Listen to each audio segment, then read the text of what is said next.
je reviens aujourd'hui avec une nouvelle vidéo pour Show & Flower. C'est une vidéo qui illustre le défi numéro 2 proposé par Rose, qui s'intitule, je crois, Dans ma valise. Et il y avait une petite inspiration photo avec plusieurs éléments en fait qu'on emmène en vacances.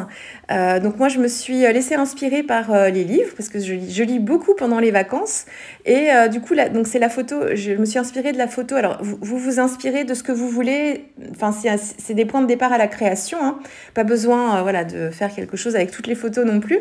Moi c'était la photo sur le livre et la lecture qui m'a inspirée et du coup j'ai voulu travailler avec une page de livre en support.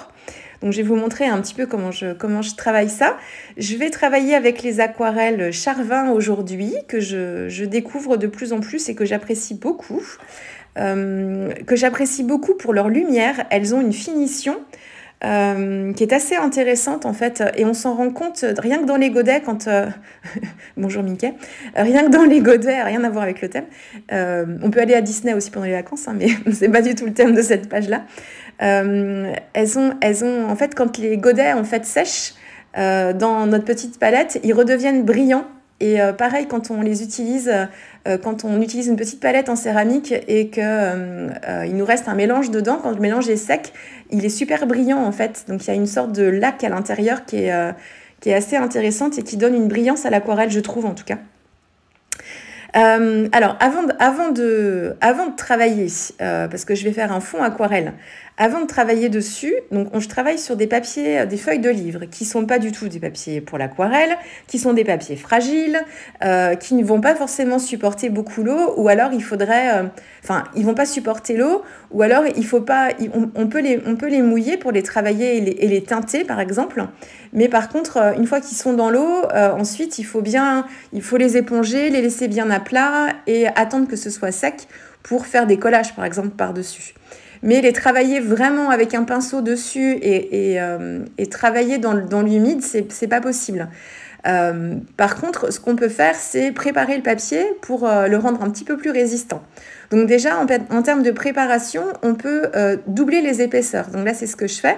Pour le rendre un petit peu plus costaud, en fait, j'ai collé 3 feuilles de livre ensemble avec du fluide médium mat, enfin du médium fluide mat.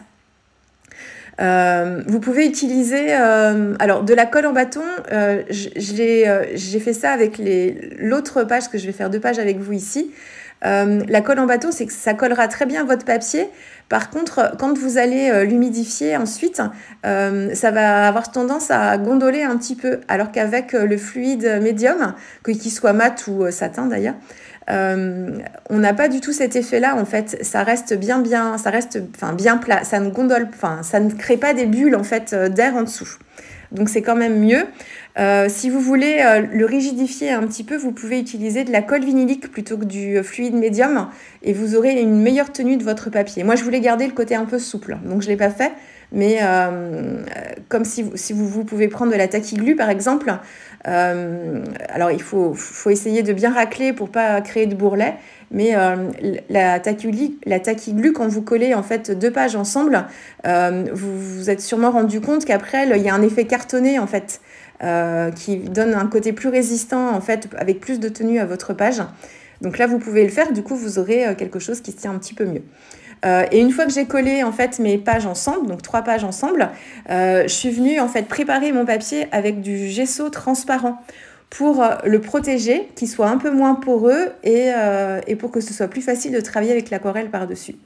Et une fois que tout ça a été sec, j'ai commencé à travailler avec mon aquarelle. Alors attention, le gesso transparent, il protège votre papier, il le rend un peu moins poreux, mais c'est pas non plus, j'ai fait qu'une seule couche en plus, donc il faut faire attention, on travaillera pas non plus beaucoup dans le mouillé, hein, c'est juste pour le protéger un petit peu, pour faciliter un petit peu ce travail-là, mais c'est pas non plus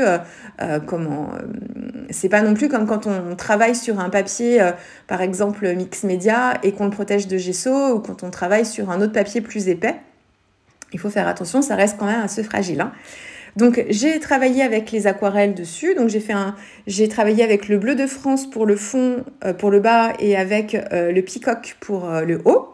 Et j'ai mis des petits grains de sel, du sel fin, du sel de table fin, pour me créer des petits effets en fait, un peu comme de l'écume. Donc je mets ça tant que l'aquarelle est encore mouillée et je laisse sécher tranquillement à l'air libre. Là, je m'attaque à la mise en couleur. Donc, en fait, ici, je vais raconter une histoire. On est plus sur une lecture, un style de romance ici, puisque c'est une histoire d'amour entre un capitaine et une sirène. Donc, j'adore ces deux tampons ensemble, en fait. Je trouve que l'histoire, elle se raconte toute seule. Donc, je mets en couleur sur du papier aquarelle ici. C'est du 100% coton. Je sais plus si c'est des chutes. Alors, c'est peut-être des échantillons de papier Arche ici, sur lequel je crois que c'est ça, sur lequel je travaille. Donc, la mise en couleur est faite à part et je viendrai coller mes éléments, en fait, sur mon papier. Ça aurait été difficile de travailler directement sur le papier, en fait, sur le papier, la feuille de livre. Alors déjà, c'est ce que je voulais faire au début, c'était travailler en transparence dessus pour avoir un effet, vraiment qu'on puisse voir en fait en dessous les écritures les caractères imprimés du livre. Mais quand j'ai vu comment l'aquarelle réagissait dessus, je me suis dit que j'arriverais pas à faire ce que je voulais, donc j'ai travaillé à part. Comme ça, donc du coup on a un effet différent parce que là mon capitaine là il n'y aura pas de transparence avec le fond, mais j'ai préféré faire comme ça parce qu'autrement il aurait fallu que je fasse différemment sur mon papier, que je le travaille un peu différemment. Donc voilà, et là c'est la mise en couleur assez classique. Je travaille ici avec le vermillon. Alors je suis assez contente du choix de mes couleurs dans les couleurs primaires que j'ai choisies.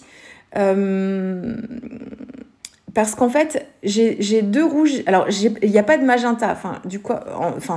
Du moins, il faudrait que je revoie le nuancier avec les couleurs vraiment aquarellées en vrai pour que je me rende compte du magenta s'il en existe un. Par contre, moi, je me suis pris un rouge chaud, le vermillon, et un rouge froid, ce qui est le rouge rubis. Et en fait, ces deux rouges me permettent, c'est comme si j'avais un rouge primaire chaud et un rouge primaire froid. Et ça me permet, en fait, dans mes mélanges, de vraiment faire un petit peu ce que je veux, quoi, de travailler vraiment toutes les nuances. Donc ici, pour cette mise en couleur, j'ai travaillé qu'avec les couleurs Charvin que j'ai dans ma palette. Donc j'ai créé, là, ce que je suis en train de faire pour les cheveux, j'ai créé, en fait, mon orchinacridone et mon marron avec mes palettes. Donc j'ai un jaune primaire qui est parfait, parce qu'il est ni trop chaud ni trop froid, celui-là. Et ensuite, je viens lui donner une teinte un petit peu plus chaude en mélangeant en fait du rouge et du bleu. Et alors dans les bleus, j'ai comment il s'appelle celui-ci? Le cyan primaire, qui est un bleu de phthalo en fait, qui me permet d'avoir un bleu primaire et que je peux ajouter en fait pour casser un peu mes couleurs. Et j'équilibre comme ça entre le cyan et entre le vermillon, mais aussi le rubis, suivant ce que j'obtiens, pour me créer un marron. Donc là, c'est un exercice du cercle chromatique. Hein. C'est les trois couleurs primaires mélangées ensemble vont vous donner en fait une couleur marronasse. Et ensuite, vous pouvez la rendre encore un petit peu plus noire en changeant l'équilibre en fait des couleurs que vous mettez à l'intérieur. Donc voilà, donc je suis en palette réduite ici, ça me permet de voir comment les aquarelles réagissent. Toutes les couleurs qui sont un peu plus laiteuses, qui sont composées de pigments blancs, du coup ceux-là en fait ils peuvent me servir notamment pour la peau. L'ocre chair est très pratique pour travailler les couleurs peau. Moi je le réchauffe un petit peu avec la couleur savane. Non, pas la savane, avec l'ocre doré pour avoir une teinte de peau qui soit un petit peu plus chaude. Mais il est très très bien. Donc, ce sont des godets qui sont composés de pigments blancs, donc ils sont un peu opaques, mais ils sont très très bien pour la couleur peau. Mais autrement, quand je veux faire mes couleurs, je les laisse un petit peu de côté, ces couleurs-là. Notamment, j'ai un gris, en fait, le gris azuré que j'utilise dans certains cas, mais quand je veux m'en servir pour mes mélanges, le pigment blanc va me déranger un petit peu, puisque c'est pas forcément ce que je recherche. Mais les autres couleurs que j'ai choisies, le bleu de France, le cyan et mon vermillon, mon rubis et mon jaune primaire, donc qui sont vraiment dans mes primaires. Ces couleurs-là, par contre, toutes mélangées les unes avec les autres, il n'y a aucun problème, elles réagissent très très bien. Et on a une couleur boueuse quand on les mélange toutes ensemble, ce qui est normal, mais pas forcément quand on mélange une avec une autre. Donc plutôt bien. Mais je suis contente de mes neutres aussi. Hein, donc, puis c'est pas forcément pour la même utilité que je les ai achetés. Donc, c'est pas forcément pour travailler des aquarelles classiques. C'est plus pour le mix média, pour travailler mes fonds. Donc, de toute façon, ça me convient tout à fait. Donc, une fois que j'ai travaillé avec mon capitaine, là, je suis venue en fait le tamponner sur mon fond je l'ai tamponné sur mon fond de page pour me créer sa silhouette. Et ensuite, ici, je viens créer une ombre tout autour. Alors, j'ai utilisé un crayon, c'est le Stabilo All, qui est un crayon aquarellable qu'on peut utiliser à sec, un petit peu comme un fusain, mais qui peut être aussi activé avec de l'eau et qui se fixe sur tous les supports aussi, que ce soit du papier ou que ce soit des fonds travaillés acrylique aussi, ou au gesso ici. Par contre, il est hyper intense en noir et j'aurais dû utiliser plutôt alors comme je suis sur une base de gesso, un crayon aquarelle classique style Brèche Dürer, il a fallu que je teste, mais je suis pas sûre que ça aurait été judicieux parce que ils sont pas forcément faits pour ça. Il aurait fallu que j'utilise un crayon Inktense qui soit dans les teintes de noir, mais moins profond que celui-ci, pour que ce soit un petit peu plus subtil, parce que là, du coup, c'est très dur, je trouve. Alors, ça marche, hein, parce que je veux créer une ombre pour que mon capitaine se détache bien de mon fond, mais vous verrez sur la sirène, en fait, je l'ai encore plus... j'ai travaillé avec beaucoup plus de matière, j'ai trop appuyé, et du coup, c'est pour moi trop foncé. Il aurait fallu que j'étire un peu plus l'ombre sur une plus grande surface, et là, je perdais un peu ma couleur de fond. Donc, mais bon, c'est pas bien grave, hein. Et là, en fait, l'ombre tout autour était pas assez marquée, en fait. Ça faisait trop concentré, donc j'ai étiré un petit peu. Donc, j'ai rajouté du crayon et j'ai étiré un petit peu avec mon pinceau. Quand je travaille avec les pinceaux aquarelles, quand je travaille avec les crayons aquarellables, pardon, j'ai tendance à préférer le pinceau à réservoir. Parce qu'en fait, j'ai toujours une quantité d'eau suffisante dans les poils du pinceau pour humidifier, mais sans apporter trop d'eau non plus. Et je peux faire d'une traite aussi, j'ai pas besoin de reprendre de l'eau, essuyer mon pinceau pour enlever le surplus. Je suis plus à l'aise. Donc là, je complète un petit peu aux endroits en fait où j'avais pas assez de crayon pour que ce soit aussi équilibré, que j'ai la même quantité d'ombre en fait sur tout le contour de mon marin là. Qu'est-ce que j'ai fait sur le marin? Rien de... Enfin, c'est assez classique, hein, cette mise en couleur ici. J'ai retravaillé les ombres dans la barbe avec un pinceau très très fin pour accentuer en fait les ombres, créer un petit peu de volume. La casquette, c'est le bleu de France et je l'ai foncé un petit peu en ajoutant un petit peu de vermillon dedans. Et quand je trouvais que mon mélange était trop chaud, tirait trop vers le bleu chaud, le violet, enfin un indigo plutôt chaud, je rajoutais un petit peu du rouge rubis dedans, qui est un rouge un peu plus froid pour le rééquilibrer un petit peu. Et ça m'a permis d'assombrir un petit peu mon bleu. Le vermillon, en fait, c'est un rouge avec du jaune dedans. C'est un rouge orangé. Donc, en fait, quand je l'ajoute à mon bleu de France, eh bien, c'est comme si j'ajoutais un petit peu des deux autres couleurs primaires à mon bleu. Et en fait, ça va le désaturer naturellement. Hein, là encore, exercice de la roue chromatique. J'ai des vidéos dans ma playlist base aquarelle qui traitent de ce sujet-là, si ça vous intéresse, pour comprendre un petit peu comment ça fonctionne. Donc la casquette, en fait, mon bleu est plus intense. Alors, c'est pas une couleur de bleu différente de ma palette, c'est juste le bleu de France que j'ai désaturé un petit peu avec sa complémentaire. Le vermillon, il est assimilé à un orange, en fait, il est plus rouge qu'orange.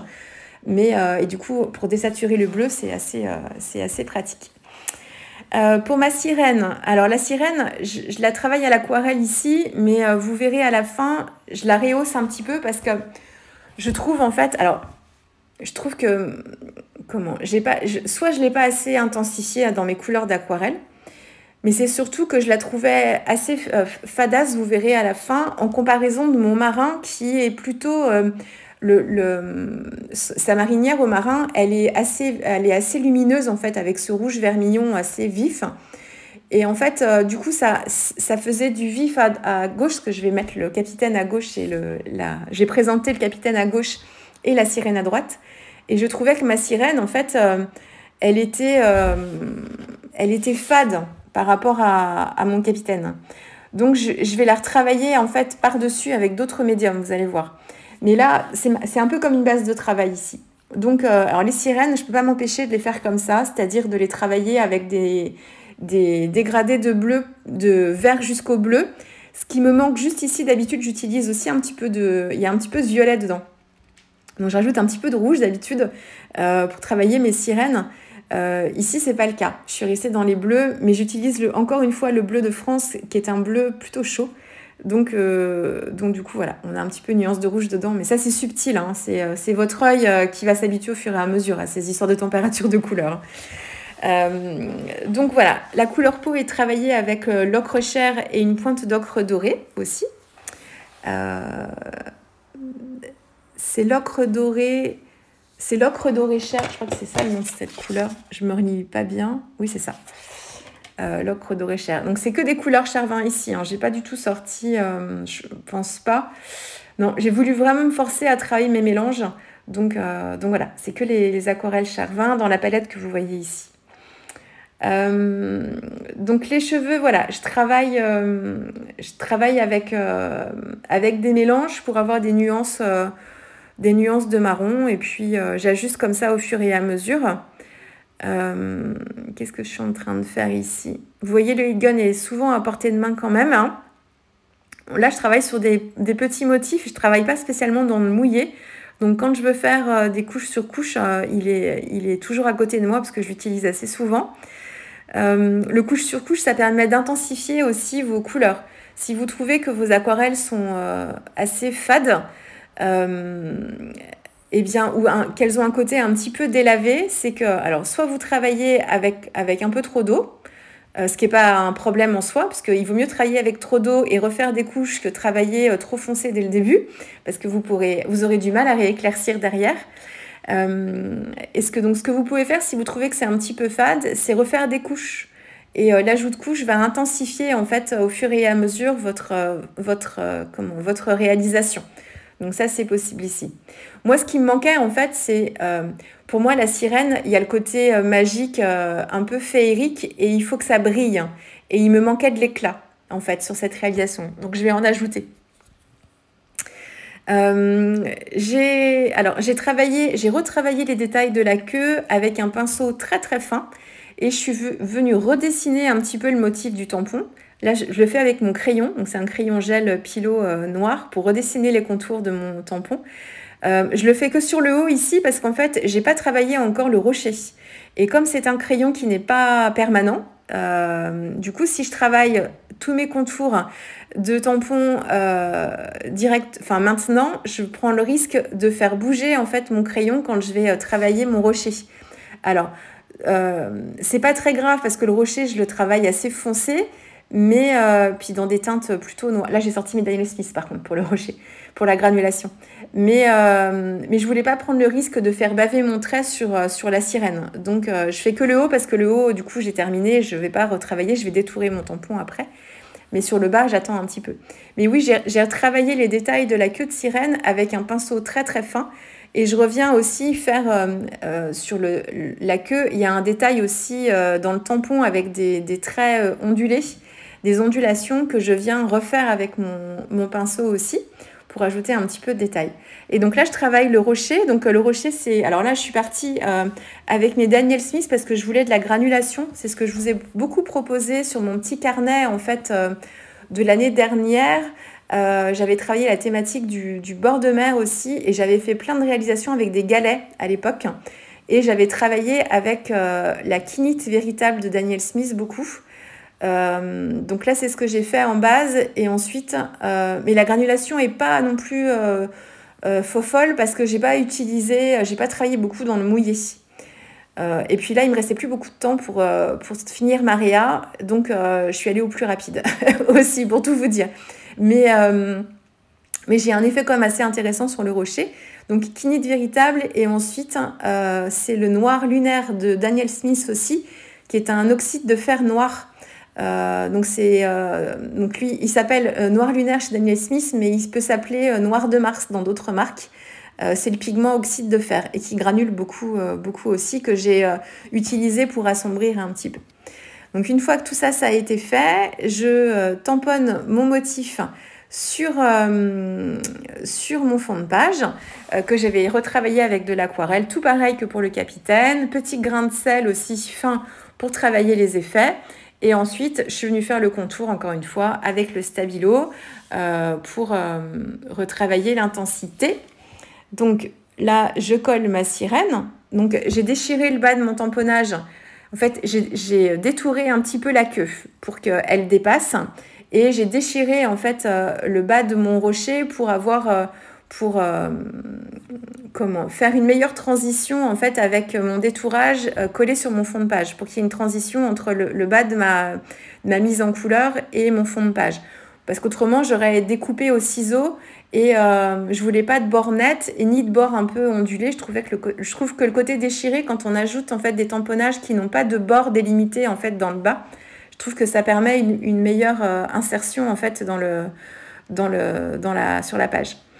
Donc là, j'intensifie encore un peu plus parce que je trouve que mon trait de contour est pas assez flouté, pardon, est trop net. Et du coup, ça me crée quelque chose de beaucoup trop dur autour. J'aurais dû utiliser, je vous dis, un crayon Inktense dans les gris foncés, ça aurait suffi. Et j'aurais peut-être remis un petit trait de crayon en fait tout autour, mais bon, c'est pas bien grave, mais du coup, ça donne quelque chose d'un petit peu plus dur à la fin, à ma réalisation. Que c'est pas forcément quelque chose que je souhaitais à la base. Et donc, voilà. Voilà. Vous voyez, quand je mets en fait les deux réals l'une à côté de l'autre, on a beaucoup de lumière à gauche avec mon capitaine là, mais je trouve que c'est un peu plus doux en fait sur le côté droit et il y a un truc qui est déséquilibré pour moi, donc je vais retravailler ça. Là, je travaille un petit peu plus le fond. J'utilise du Posca. Donc, c'est un Posca dans une grande taille de mine que je viens d'abord pomper en fait pour bien faire descendre l'acrylique dans la mine de mon crayon. Et ensuite, je viens en fait tapoter pour me créer des gouttes. Donc, je fais pareil pour l'autre page. Et puis, donc ici, voilà, je me rends compte qu'il y a un truc qui ne va pas. Voilà. Donc, ça manque de paillettes et d'éclats parce que la sirène, on est dans la magie. Et puis, c'est aussi le reflet de l'eau avec le soleil. Donc j'utilise un peu de cold stickers. Là c'est une cold stickers colorée, mais elle n'a pas trop d'importance ici puisque je l'applique sur un fond qui est déjà coloré. Et la cold stickers n'est pas réellement teintée, c'est les paillettes à l'intérieur. Alors elle est un peu teintée quand même, mais c'est les paillettes à l'intérieur qui vont donner sa couleur. Mais du coup utilisé sur un fond déjà coloré, en fait il y a que l'effet scintillant en fait ici. Et donc, je fais ça pour la sirène et je me dis non, ça va pas, il y a un truc, il faut que je rehausse tout ça. Donc, j'utilise les feutres acryliques, vous savez, Lightwish, dans leur version métallisée ici. Et je viens travailler avec un verre métallisé, légèrement pailleté, mais il est plus métallisé que pailleté. Je vous ai fait une petite revue de ces feutres-là d'ailleurs, si vous voulez aller voir. Et donc, je travaille dans les verres ici. Donc, en fait, je crayonne un peu le feutre légèrement et je l'estompe avec le doigt après. Donc, j'ai fait ça avec un crayon vert pour renforcer les verts. J'ai fait ça avec un bleu électrique pour renforcer les bleus, mais j'y vais vraiment par petites touches. Et vous voyez, je crayonne et tout de suite après, je floute avec le doigt parce qu'autrement, le feutre, il sèche assez vite. Et du coup, le problème, c'est que ça va vite s'imprégner dans les fibres de mon papier. Donc, j'estompe assez rapidement avec le doigt. Donc ça, je le fais pour la queue de sirène. Et alors déjà, vous verrez peut-être pas forcément, mais rien que de faire ça, déjà, j'ai beaucoup plus d'éclat. Et je trouve que c'est mieux équilibré avec la marinière rouge de mon capitaine. Et puis, hors caméra, donc j'avais fini mes pages, je m'apprêtais à prendre les photos. Et je trouvais du coup que la chevelure de ma sirène, eh bien là encore, elle manquait d'éclat par rapport au reste. Donc je l'ai retravaillée avec les feutres. Vous allez voir ça. Là, je ne sais pas si vous voyez le côté scintillant. Est-ce que je vous fais un zoom de plus près? Non. Enfin, le plus près, vous n'avez peut-être pas forcément vu. Et donc la chevelure, je l'ai retravaillée. Du coup, j'ai bien fait. J'ai retravaillé avec un crayon pareil, la même gamme, avec le crayon doré. Et ensuite, du coup, comme ces crayons-là sont assez opaques, ça m'a enlevé un peu les détails de ma mise en couleur pour les côtés méchés en fait des cheveux. Donc, j'ai repris un autre crayon métallisé, plus dans les cuivrés pour travailler les ombres, mais avec ce côté métallisé. Et ensuite, j'ai retravaillé tous les détails d'ombre avec des crayons de couleur Chromaflow. dans des teintes de marron jusqu'au noir pour retravailler les mèches de cheveux et recréer des ombres. Donc en fait, on a un côté hyper scintillant, en fait, hyper métallisé, donc très très très lumineux, comme si on avait le soleil qui se reflétait dans sa chevelure. Et du coup, pour recréer de l'ombre, j'ai utilisé les crayons de couleur parce qu'en fait, avec les crayons de couleur, notamment les ChromaFlow, mais c'est le cas avec les autres, eh bien, on a en fait des crayons qui sont très opaques et qui vont venir en fait neutraliser le métallisé en dessous quand on les applique. Donc, quand j'ai du crayon de couleur, et bien du coup, on voit plus le métallisé et ça me crée les ombres comme ça. Et puis là où j'ai pas mis de crayon de couleur, du coup, on retrouve le côté métal et c'est là où j'ai les zones de lumière. Voilà, ça c'est un petit peu technique, mais ça permet de renforcer un petit peu les effets. Je trouvais aussi que la sirène, elle était posée sur son rocher, mais ça manquait de détails aussi tout autour. Donc j'ai travaillé dans le set de tampons, vous avez des anémones de mer, enfin je crois que ce sont des anémones. Donc je les ai retravaillés dans les teintes de rouge pour avoir des nuances de rouge en fait sur le côté droit aussi, en rappel de la page de gauche.